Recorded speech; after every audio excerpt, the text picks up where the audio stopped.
Hola, estamos con Guillermo Jiménez Ibertons, que está hoy en cuarentenado en México, DF. Guille, bienvenido a Latin Spot Delivery. Es un placer conversar contigo nuevamente. ¿Cómo andás? Gra- Muy bien, gracias, Santi. Aquí estamos, como vos decís, en cuarentenados, pero con la trampa de la cuarentena, ¿no? Que terminamos laburando más. Bueno, Guille, estás cumpliendo tu primer año en esta nueva etapa en Coca-Cola en México.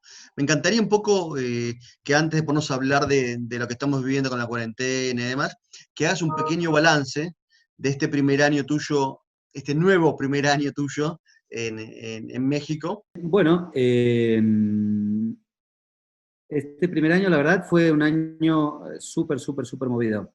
Y yo lo dividiría en dos etapas. La primera etapa, eh, una etapa de puesta a punto para el equipo que tenía aquí en México y haciendo distintos tipos de trabajo locales muy, muy fuertes, muy disruptivos, con mucho punto de vista y con escala regional o global. Entonces, yo diría en el primer año hicimos una campaña global de comidas para Coca-Cola, una campaña regional de Powerade muy potente, comunicación muy disruptiva en México para Coca-Cola, con algo que se llamó chingón. Si estás chingón, ponte chingón, que aquí la palabra chingón en México es una palabra bastante urticante y pasaron cosas muy divertidas en el medio. La campaña de pendejos de Sprite, que también fue una bomba, con muchísimo ruido, con muchísima disrupción. Y yo te diría, todo eso fue el pre-COVID. Después vino el COVID y empezaron a pasar otras cosas, otro tipo de proyectos, otro tipo de trabajos, que bueno, ahora hablaremos si quieres un poco más en detalle, pero también fueron movidos y súper interesantes, ¿no? Estos trabajos que contabas recién del 2019, ¿con qué agencias los hiciste? Eh, Trabajamos con varias agencias localmente y regionalmente. La campaña de comidas, de Coca-Cola y comidas, la hicimos con Martín y su gente, con Mercado Macán. Eh, las campañas quizás más provocadoras las hicimos con el equipo de Walter Arger y Hernán Ibarra y El Tano, eh, con su agencia Hello, que siempre nos ayudan un poco a traer un punto de vista provocador, diferente y bastante positivamente llamativo. Eh, Después también trabajamos algunos proyectos de Powerade con el equipo de David Buenos Aires. Eh, y localmente solemos trabajar bastante. Hicimos una campaña de Mundet que a mí me gusta personalmente mucho. Es una marca local y que tiene un punto de vista sobre la mexicanidad bastante fuerte y redefinir lo que es a la mexicana. Y esto lo hicimos con una agencia local que se llama OnLive, que también tiene un equipo de creativos muy, muy, muy interesantes, locales, con una mirada eh, fresca. Eh, Quizás una de las agencias mexicanas, las pocas agencias mexicanas que ganó el año pasado 2 Leones. Entonces, también una agencia muy, muy interesante de tener en el radar. Yo te diría, estas son 4, trabajamos obviamente con más agencias, pero estas son como 4 de las agencias que nos ayudaron el año pasado a llevar este proyecto. Bueno, en todo este primer año, después de esto nos agarró el COVID, ¿no? A mí te quiero felicitar porque me encantó. Yo estaba viendo, esto para charlar, ¿no? Pero estaba viendo, la verdad, medio preocupado porque veía que Coca-Cola no estaba comunicando mucho. Hicieron lo de Broadway que hizo Martín Mercado, eso, pero la verdad no está. Y cuando vi lo de Por Todos, me pareció fantástico cómo reutilizar una idea que ya estaba, y más teniendo las limitaciones de producción, pero al margen de eso que siempre estaba perfecto para el momento político, cultural, social y emocional de la gente, ¿no? Sí, la verdad sí, el ajetreo post-COVID, lo primero, como bien vos decís,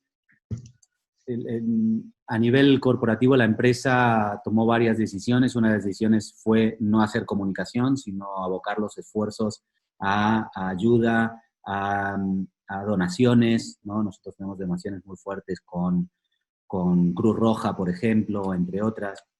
Y enfocarnos, de hecho el pedido fue, enfoquémonos en uno o dos mensajes máximo a nivel global y que prácticamente puedan ser orgánicos. Ese fue un poco el pedido, que no requieran ni de una fuerte inversión en producción, porque esto se va a ver un poco mal.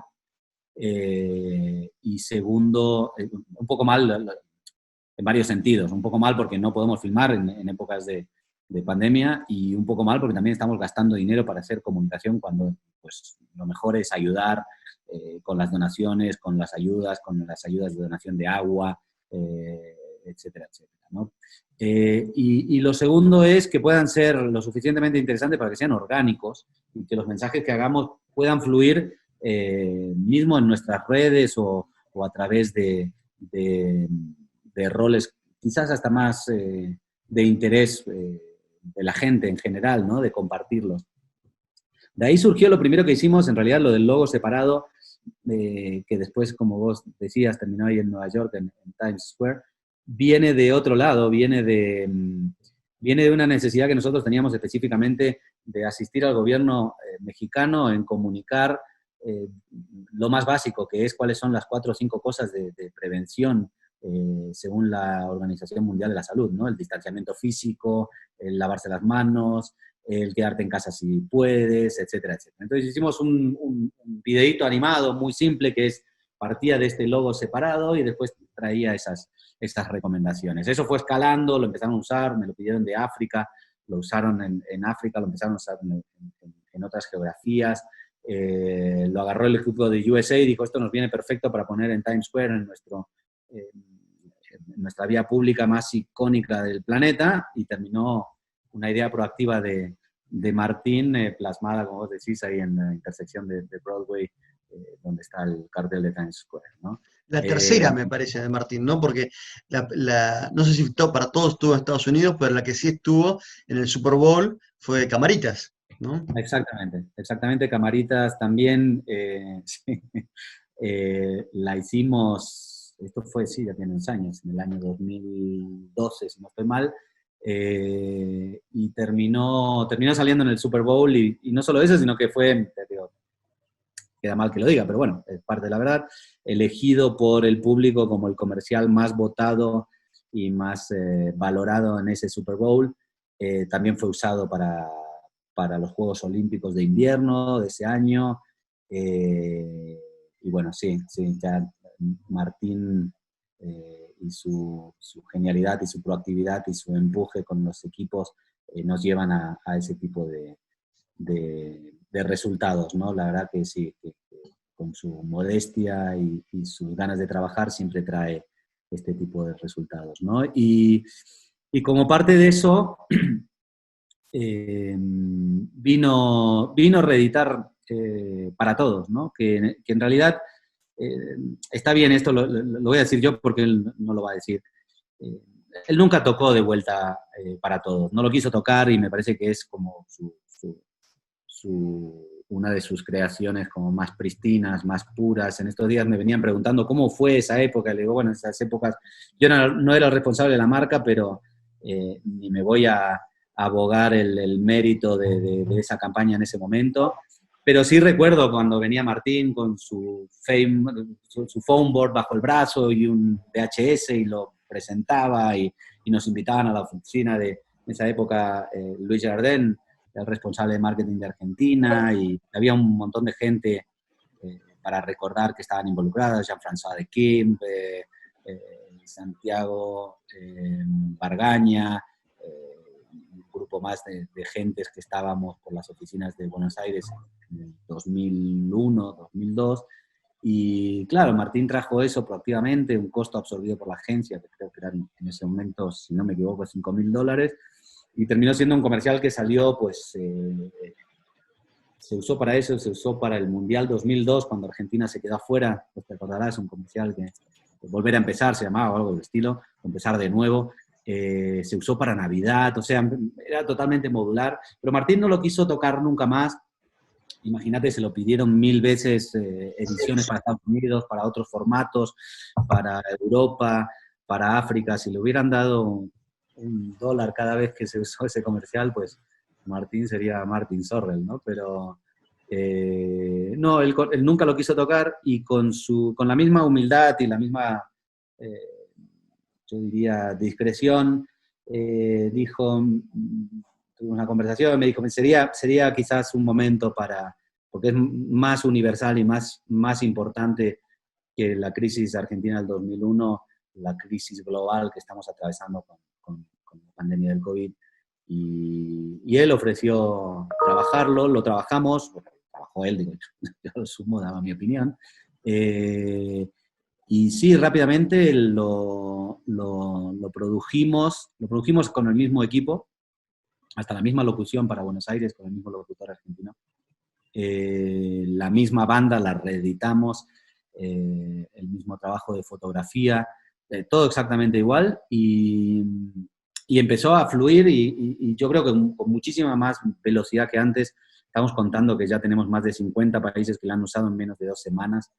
Tenemos versiones, empieza a hacer esta cosa pintoresca, ¿no? Que, la versión de Japón, la versión de Corea, la versión de Estados Unidos que salió en el NASCAR la semana pasada, la versión francesa, la versión española, la versión mexicana para el Día de la Madre, porque hicimos un edit para el Día de la Madre que fue la semana pasada aquí en México, al igual que en Chile, creo. Entonces hicimos una versión para el Día de la Madre. Entonces, nada, empezó a pasar exactamente esto con las curiosidades, con las anécdotas. Los japoneses me decían, no, en el empaque, ¿cómo hago para mostrar Japón? Entonces les dije, bueno, ¿por qué no ponemos como la bandera japonesa con la chapita de Coca-Cola en el centro, así queda el rojo en el medio? Y a ver si esto les parece una falta de respeto o una genialidad. Me dijeron, no, genial, espectacular, quedó buenísimo, tenemos la bandera japonesa con el logo de Coca en el medio. Perfecto. Entonces, están pasando esas anécdotas que, bueno, después, unos años después uno se va a acordar y dice, cuando hicimos lo de la pandemia con los 80, 90 países que van a terminar usándolo y las distintas versiones que te van llegando día a día para que las veas como curiosidad, ¿no? Pero sí. Esto fue una idea que te lo propuso Martín, volver a hacerla, ¿se te ocurrió a vos? ¿Cómo fue que decidieron volver a hacerla? Mira, fue una conversación mutua. Martín primero trajo con su equipo y con Juanpi Lufrano, que ahora vuelve a estar, bueno, que está ahora en el equipo de Martín. Digo, vuelve a estar trabajando conmigo porque, bueno, había estado en otras épocas haciendo cosas conmigo en Santo, inclusive antes, o sea, vino Juanpi y me dijo, mira, estuvimos viendo esto con Martín, lo de logo separado, ¿cómo lo ves? Y tal, y dije, dale, vamos, perfecto, porque lo estamos necesitando por otras cuestiones, entonces, para comunicar esto. Y después seguimos hablando, dijimos, ¿qué otras cosas podríamos hacer? Y vinieron, tocamos en algún momento si convenía tocar Camaritas, y dije, Camaritas es muy complicado, no vayamos por ahí, no volvamos a reeditar Camaritas, porque yo me acuerdo cuando hicimos Camaritas, fue muy, muy, muy complejo, las imágenes de stock, si se consiguen, no se consiguen, si hay que refilmar alguna viñeta en específico. Entonces, súper complicado. Dijimos, no vayamos con Camaritas. Y de ahí surgió Para Todos. Lo propuso Martín y yo le dije, Martín, esto es tu criatura. Digo, si querés meterte ahí, tocarlo y trabajar, obviamente que lo vamos a empujar y vas a tener todo mi apoyo. Y así fue, lo fuimos escalando y en realidad parte de la curiosidad es que no la compañía, y ahí lo ato un poco, lo hablamos al principio, la compañía dijo no vamos a comunicar nada salvo cosas que puedan ser amplificables, orgánicas o que puedan usarse en medios que ya tenemos comprados y vamos a pitchear qué ideas globalmente hay dando vueltas que pudieran tener este objetivo. Y surgieron 2 ideas, una es Para Todos, que lo rebautizamos como Por Todos, vamos a salir adelante por todos. Y una segunda idea que es una reedición también de un comercial que yo hice hace unos años, que es el de Razones para Creer. Entonces el equipo de Asia reeditó Razones para Creer como una mirada optimista hacia la humanidad, for the human race lo llamaron. Entonces, terminan siendo como reediciones de comerciales que en algún lugar nos tocó trabajar en los últimos años, ¿no? Así que, sí, mucho, creo que el confinamiento mueve muchas cosas que tuvimos por dentro en el pasado y las volvemos a revisitar y a reeditar, ¿no? Pero concretamente surgió de una conversación íntima con Martín y su equipo de qué haría sentido revisitar para comunicar y para ofrecer al resto del mundo coca-colero. Y descartamos Camaritas y él vino con Para Todos. Creo que yo no hubiera osado decirle que tocara Para Todos, porque sé el cariño que le tiene a esa pieza, pero al traerlo él proactivamente dije, sí, por supuesto, vamos a amplificarlo y ahí fuimos, ¿no? ¿Por qué crees que causa este efecto? ¿Y por qué crees que en distintas partes del mundo de Coca quieren, te lo piden y bueno, y pasa lo que pasa, ¿no? Sí, primero porque es un punto de vista y a Coca se le pide un punto de vista. Entonces, ese para mí es el primero y principal. Una marca como Coca, está este tópico, pero es verdad, no se puede quedar callada en determinados momentos y tiene que salir a hablar y dar su opinión, como hicimos en Argentina en su momento con la última crisis donde hicimos estas piezas con el equipo de Grey de te tocó nacer acá o estamos más cerca de lo que creemos, ese tipo de iniciativas que para mí son súper, súper fuertes, súper válidas. Entonces, se le pide a Coca que tenga un punto de vista, eso es lo primero. Lo segundo, la diferencia es que cuando contamos los 200 países que usaron en su momento Para Todos, fue en el tiempo. Digo, no fue en un periodo tan corto, sino que hubo una versión alemana después para determinados fines, o se terminó usando en Asia con temas también de la pandemia anterior que tuvieron por allá. Entonces, fue más espaciado, fue un homenaje también a Nelson Mandela, ahora ya no recuerdo, 4 o 5 años atrás. Entonces, esos 200 países fue con un derrotero de tiempo. Estos 50, 60 países que venimos contando hasta ahora fue en 2 semanas porque se le pide a Coca que tenga un punto de vista y no solamente un punto de vista, sino una mirada optimista. ¿Y qué mirada más optimista que usar una plataforma que parece publicitaria, pero que al final no lo es? Porque en realidad es cómo usamos nuestro producto como una especie de patchwork o como una especie de editado de cortes, de etiquetas, que después se ha usado infinitamente, ¿no? Porque para el Día Internacional de la Mujer, pues el loguito de la me vino como una propuesta creo que era Macán Croacia, como una idea propia de Macán Croacia, y en realidad, revisitando el material de lo que habíamos hecho con Para Todos, había 80 gráficas que estaban ahí adentro escondidas. Para los payasos, para los que no se rinden, empezás a ver ahí, tenés para el día la madre, el padre, el abuelo, el día del arquero, hay 80 gráficas en un comercial de 1 minuto 10. Con lo cual, por esa misma razón es que el mundo, si querés, el mundo coca-colero le gusta esa pieza porque, y te diría, al mundo creativo también le gusta esa pieza porque tiene ese doble juego, ¿no? Hasta una provocación, hasta un poco de ironía, hasta un poco de impertinencia marketinera, de decir, te agarré una marca como Coca, te la corté en 40 formatos diferentes, te rompí la marca, te edité la colita de la C, la usé para contar lo que quisiera contar, y eso está buenísimo, porque eso también al final del día es la esencia de la publicidad. Me llamó la atención, me preguntaba, ¿por qué por todos y no se jugaron por todes? Es un tema lingüístico. Ya sabíamos cuando estábamos produciendo la campaña que era una campaña internacional. Entonces, los temas de inclusión de género los queríamos, de alguna forma, nos parecía que era más de época. De hecho, teníamos muchos debates de doctores, doctoras, enfermeros, enfermeras. Dijimos, no generemos de esto un subdebate. Entonces Okay. no quisimos, digo, me parece que el lenguaje inclusivo es más de la lengua castellana y particularmente de algunos países en específico, no está en todos lados.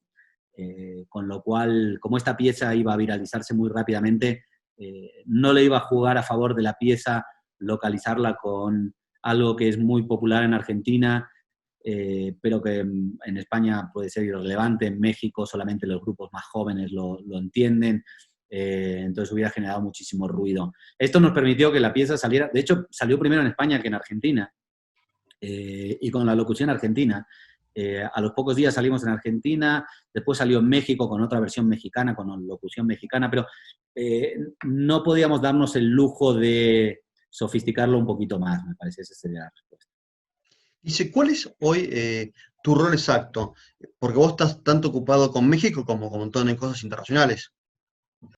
El, la lógica de la pandemia hizo que trabajáramos en otras cosas. Y eso es lo que me pasó. Digo, a mí me invitaron a ver si podía traer al equipo global ideas que le sirvieran al mundo.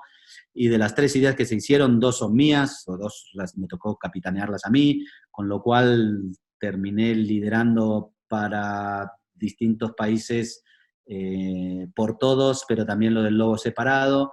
Estoy involucrado en otro proyecto global que me llamó el equipo de Atlanta para liderar con ellos, con lo cual estoy trabajando hoy más para el equipo global que para México o Latinoamérica. Estamos en algunas iniciativas latinoamericanas que yo hago el chiste, digo, porque tampoco hay mucha gente, entonces me agarran a mí, no por otra cuestión, sino dicen, de repente a veces es el hambre y las ganas de comer, entonces necesitan gente y yo estoy disponible y me encanta hacer proyectos regionales, entonces me involucro por pasión y por ganas y porque me parece que es el momento también de empujar. Entonces, empiezo terminando empiezo y termino en proyectos globales, regionales. Mi responsabilidad formal y mi sueldo está en México por ser el responsable de comunicaciones integradas para México, pero estoy trabajando en proyectos regionales para la TAM y proyectos globales y eso hoy me está tomando más tiempo que los proyectos regionales propios de México.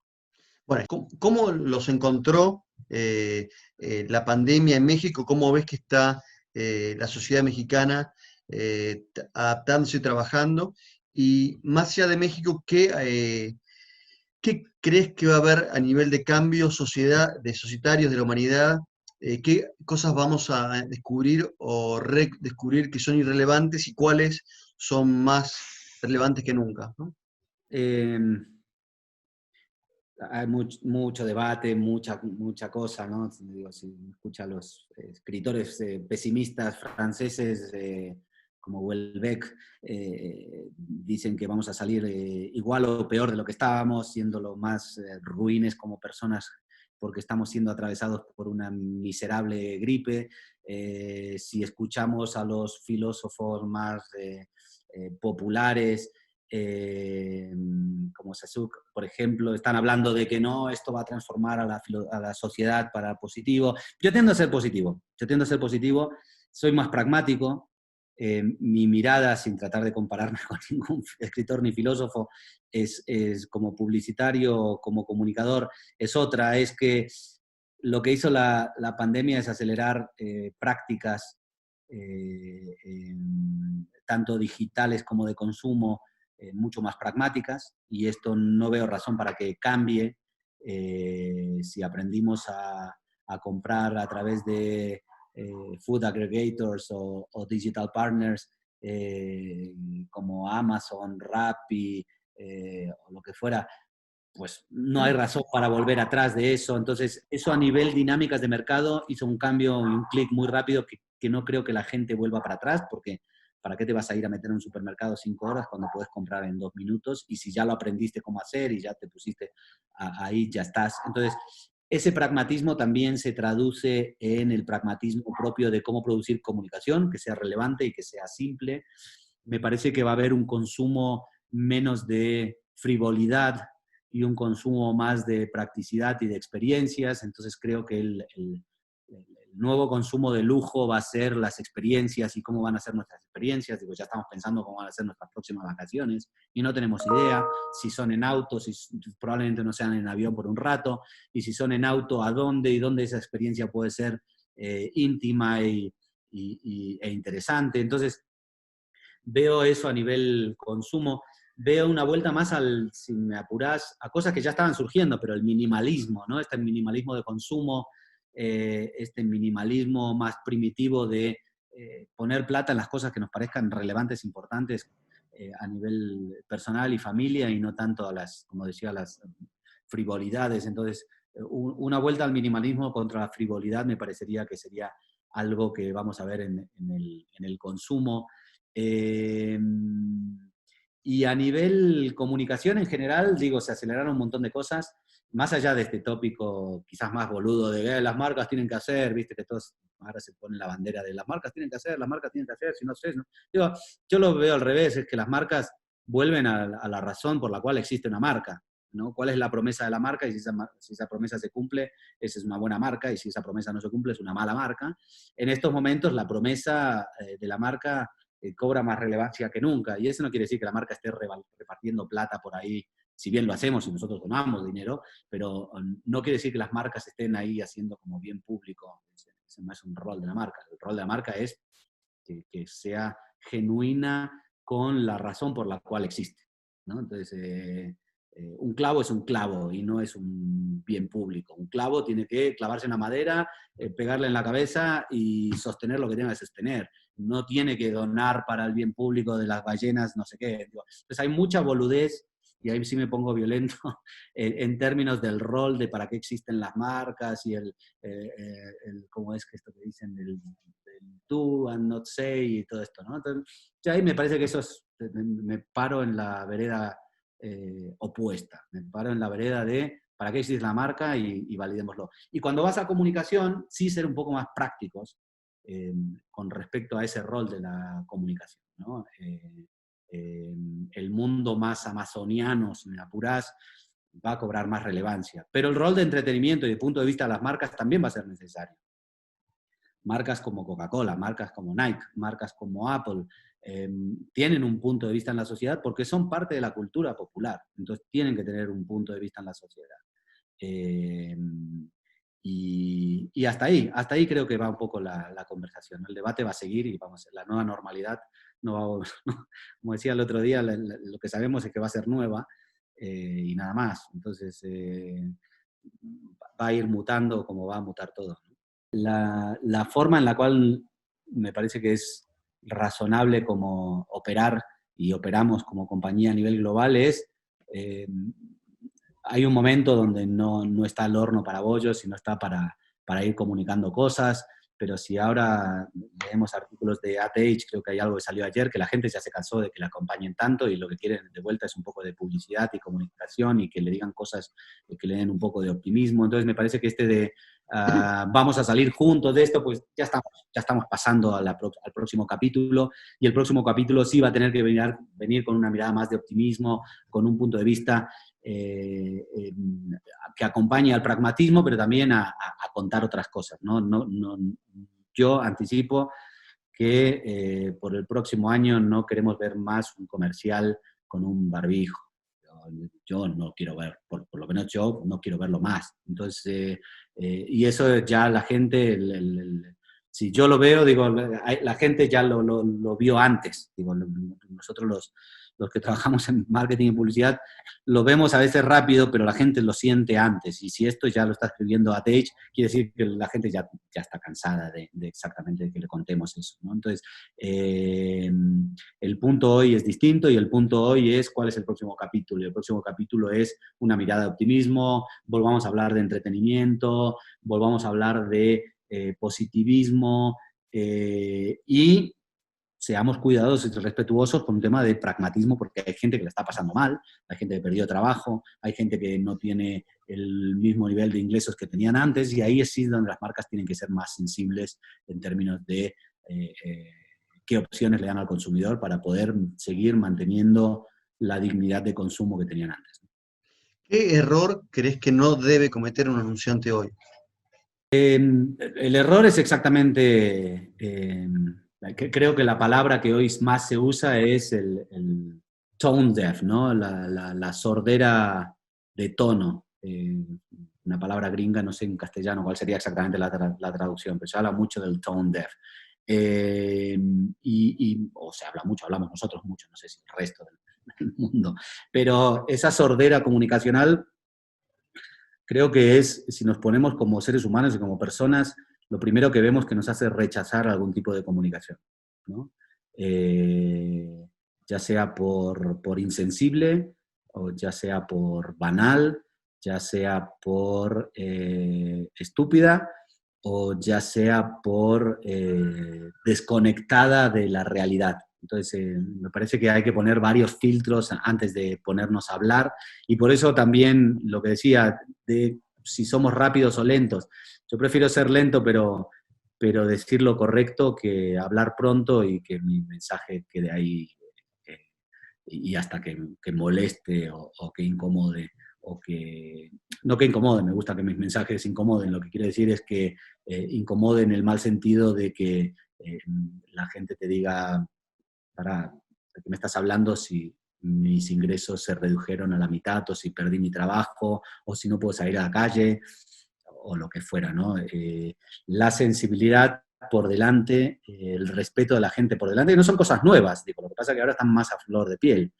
Yo siempre fui abogado de que la comunicación tiene que ser respetuosa de la gente, que tiene que estar basada en una verdad de producto, que tiene que ser cercana, y cuando tenés el riesgo de que te salen la herida, muchísimo más respetuoso, cauteloso, sensible tenés que ser. Y me parece que el oportunismo, los grandes pecados capitales de la publicidad se ponen más en evidencia ahora, ¿no? El uso demagógico, el oportunismo, el querer decir algo rápido, el sonar gracioso cuando nadie está esperando un chiste, ese tipo de pecados capitales de la comunicación hoy valen triple. Como humanidad, ¿crees que estamos teniendo aprendizajes?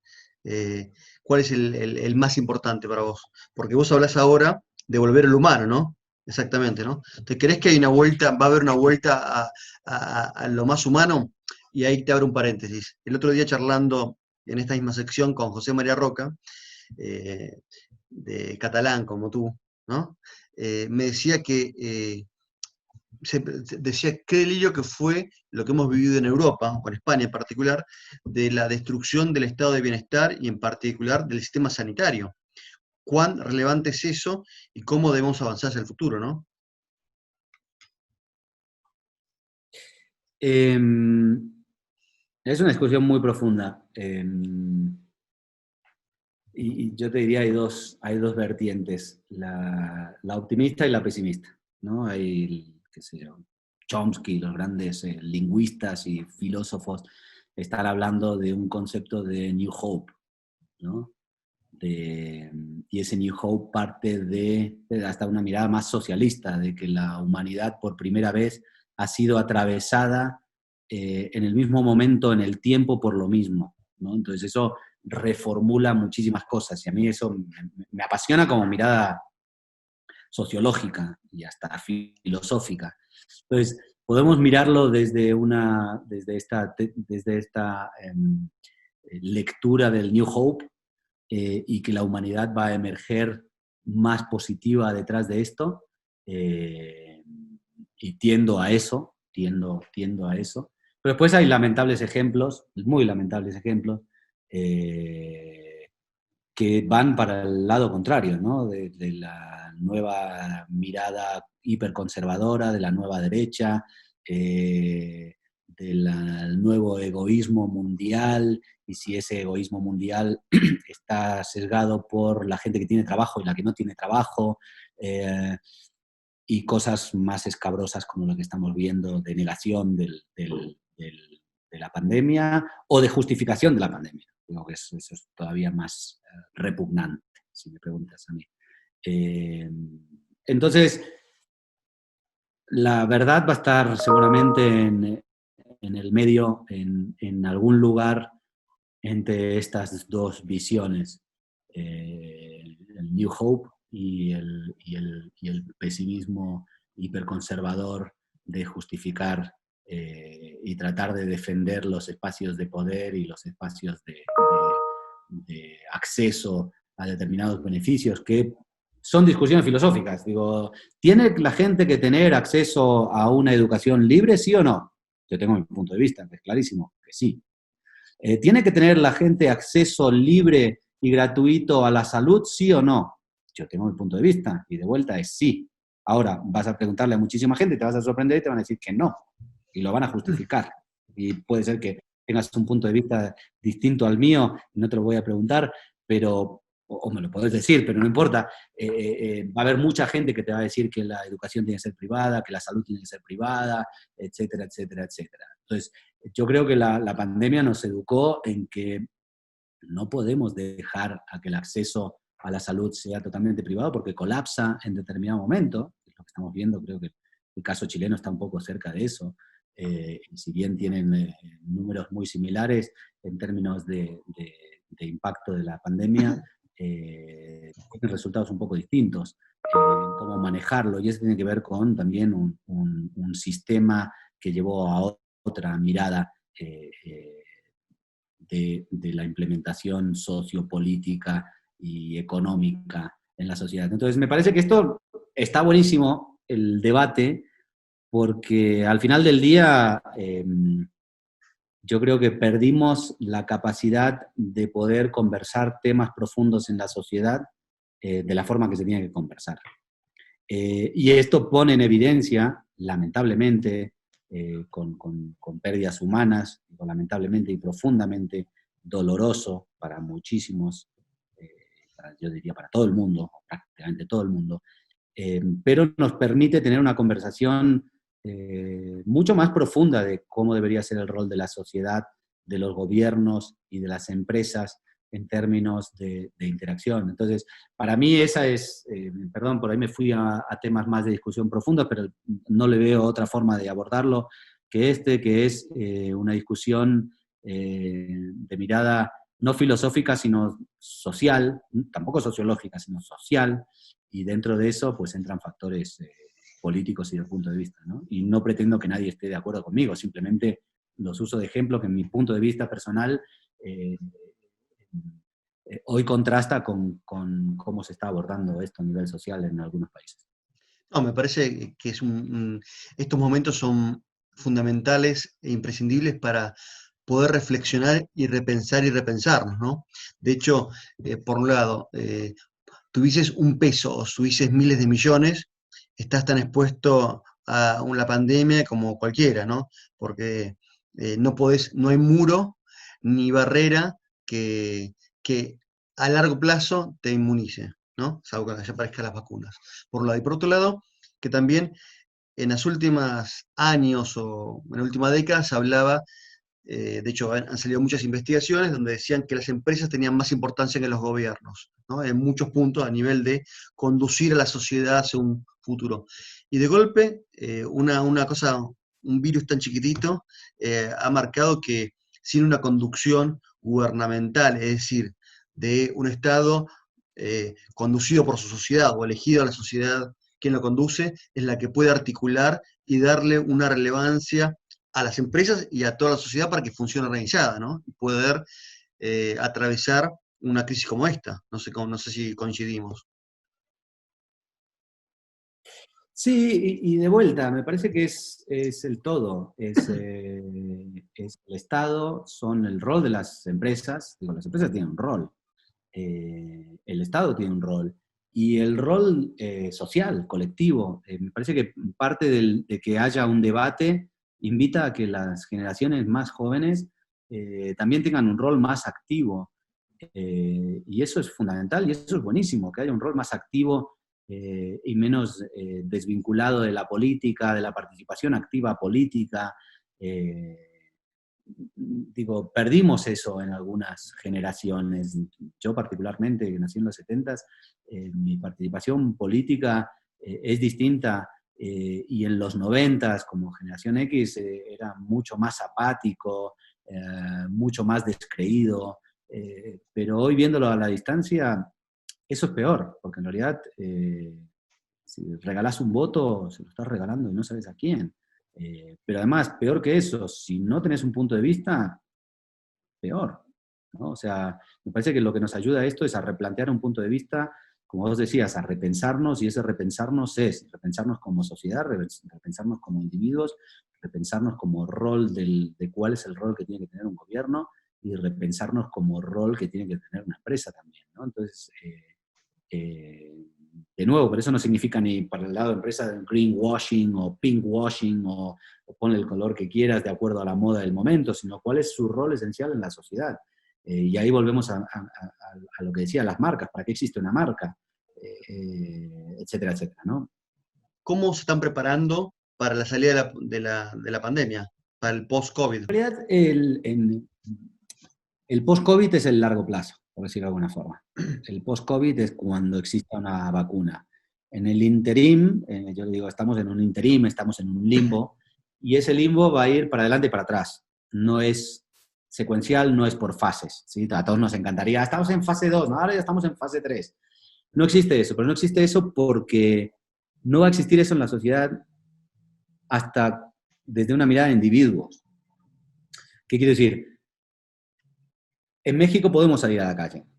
No está prohibido salir a la calle. No hay un lockdown exhaustivo, policíaco. ¿Okay? Pero yo no salgo a la calle. Entonces, en Estados Unidos hay restaurantes abiertos, pero depende no del estado o de la ciudad o del barrio, o depende de la familia, del grupo familiar, si decide o no decide ir a un restaurante. Entonces, la lógica de entrar o salir o estar adentro o afuera de la etapa de COVID 2 o 3 o en qué fase estás, va a ir y volver y seguramente va a tener retrocesos. Cuando abrimos y de repente, como pasaba en España, un fin de semana todo el mundo a la playa como si fuera fiesta nacional y vuelve a haber un rebrote, entonces volvemos a cerrar y la gente vuelve a su casa. Entonces, no va a ser lineal y secuencial la apertura. Entonces, respondiendo a tu pregunta, la lógica de cómo nosotros vamos a estar atendiendo esto es con muchísima sensibilidad. Obviamente tenemos planes, nuestros planes están orientados a varias cuestiones básicas. Primero, a cómo defender algunos canales que para nosotros son importantes, como el canal tradicional, y cómo podemos apoyar a las tiendas, a las tienditas, a los kioscos, a los pequeños comerciantes que tienen como un impacto social importante en el tejido social en términos económicos. Entonces, esa es una mirada, ese es un abordaje. El segundo abordaje es del consumidor, cómo le damos affordability, cómo les damos acceso a los productos, atendiendo la sensibilidad de que probablemente tengan menor disponibilidad de dinero para el consumo, con lo cual hay que buscar opciones más accesibles en términos de consumo, y no hablo solamente de Coca-Cola, hablo en términos generales de acceso a bebidas. Entonces ese es un segundo abordaje. Un tercer, o sea, un abordaje de canal, un abordaje de consumidor y de accessibility, y un tercer abordaje tiene que ver con qué tipo de mensajes se dan. Y esos mensajes, pues para mí tienen que estar blindados con una mirada de optimismo y una mirada de salir adelante, que ayuden a la gente también a sentirse, a reconfortarse un poco dentro de la dificultad del momento, ¿no? Creo que se afecta mucho no solo a la salud física, sino a la salud mental de la gente, estar encerrados y confinados sin poder acceder a sus afectos. Los que tenemos la relativa suerte de estar encerrados con nuestra familia, digo relativa porque tampoco tienes acceso a toda la familia, pues es un poco más reconfortante, pero hay una gran cantidad de gente que vive sola y no poder salir de su casa o no poder tener un acceso directo físico a sus afectos, pues también afecta a la salud, digamos, emocional. Entonces, que el tipo de mensajes apoyen al optimismo y a la cercanía emocional de la gente es un factor que no nos podemos olvidar. Y después hay un cuarto layer que tiene que ver con entretenimiento, ayudar a que esto pase y a llegar a un mejor lugar, ¿no? Entonces, por eso hay como distintas capas a abordar, Y yo te diría, por eso nuestro trabajo ahora es mucho más complejo, además de que estamos en casa y trabajando desde casa, porque tenemos que abordar a todas esas cuestiones que antes podías ir de una en una, ahora están las 4 juntas, ¿no? ¿Qué hacemos con el canal o con los distintos canales? ¿Qué hacemos con el mensaje de cercanía y accesibilidad de la gente? ¿Y qué hacemos con un tema de punto de vista social y de inspiración, ¿no? O de apoyo de algún lugar hasta emocional? Todo eso está junto y al mismo tiempo, y todo eso lo estamos abordando mientras estamos desarrollando comunicación, ¿no? ¿Querés dar un mensaje a la comunidad creativa y de marketing de Iberoamérica? El mensaje es un poco el mismo de siempre. Nosotros, personalmente, lo voy a hacer personal para que no quede como un tema corporativo. Los que me conocen, me encanta la comunicación, me encanta la creatividad, me encanta trabajar con creativos, me encanta y me lo tomo personal. Y el mensaje es el mismo de siempre. Sigamos trabajando en conjunto, sigamos trabajando, búsquenme, mi puerta siempre está abierta. Se habla mucho o del pragmatismo, o qué tipo de comunicación. Se va haciendo sobre la marcha, con lo cual lo que dijimos ayer, mañana ya no vale. Y es mucho mejor decir que hacer. En términos comunicacionales también aplica. Entonces, hagamos cosas, hagamos campañas, hagamos comunicación, nos podemos equivocar, pero más vale hacer que seguir filosofando sobre lo que hacen los demás. Entonces, mi punto de vista, mi opinión es, yo no tenía ningún plan y terminé haciendo 2 campañas globales. Y vino gracias a cierta proactividad y cierta apertura con determinados partners, con determinadas agencias. Esa ha sido mi tónica en los últimos 20 años y espero que lo siga haciendo por los próximos 20 años más, así que no cambien esa dinámica y no se desanimen en términos publicitarios, porque si hay buenas ideas, se siguen llevando adelante. Bueno, muchísimas gracias. Gracias, Guille. Gracias a vos.